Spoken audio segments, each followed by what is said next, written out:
Abidjan, le mercredi 3 septembre 2025, à Yopougon, s'est tenue une rencontre stratégique des acteurs de la nouvelle Côte d'Ivoire, l'ANSSI.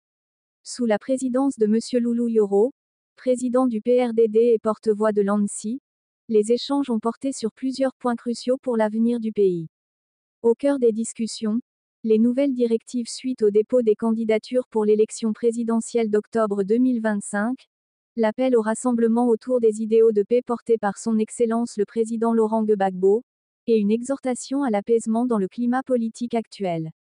Enfin, les participants ont partagé leur vision pour une Côte d'Ivoire renouvelée, unie et résolument tournée vers l'avenir.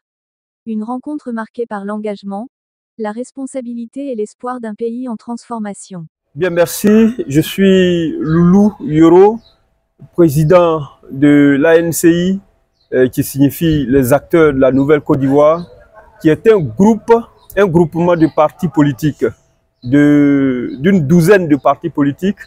Et le parti que je dirige personnellement, c'est le PRDD, le Parti de la Renaissance démocratique et du développement, avec tous les autres partis avec moi. Ici aujourd'hui, nous sommes en réunion à Yopougon pour le temps qui nous reste par rapport aux élections. Dans un premier temps, c'est une joie que nous manifestons parce que la candidature de tout le monde a été déposée au point que nous soyons 60 candidats. Mais nous, ANCI, ce qui nous intéresse le plus, c'est que la candidature du président Gbagbo Laurent a été déposée. Et c'est ce qui nous intéresse le plus. La candidature du président Thiam a été déposée. Et c'est ce qui nous intéresse le plus.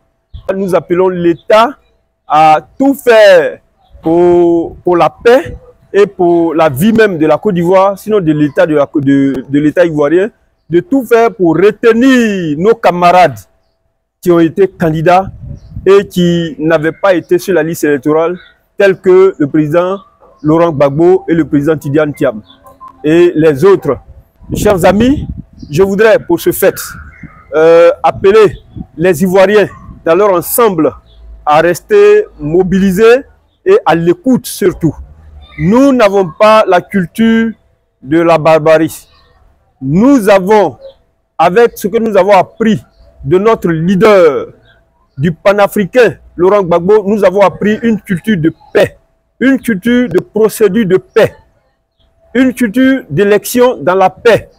Donc nous demandons à toute la Côte d'Ivoire de ne point céder à une distraction, mais de rester mobilisés jusqu'à ce que nous leur donnions le mot d'ordre qu'il faille. Et au-delà donc des Ivoiriens à qui nous parlons, nous demandons à tout le monde, y compris la Côte d'Ivoire et y compris les amis de la Côte d'Ivoire, c'est-à-dire les institutions étrangères et les États, nous leur demandons, tant qu'ils peuvent aider la Côte d'Ivoire, à nous aider à parvenir à la construction d'une Côte d'Ivoire nouvelle. Nous demandons de prime abord à nos amis d'ici et d'ailleurs de faire en sorte que la Côte d'Ivoire ne brûle pas. De faire en sorte que la Côte d'Ivoire ne brûle pas.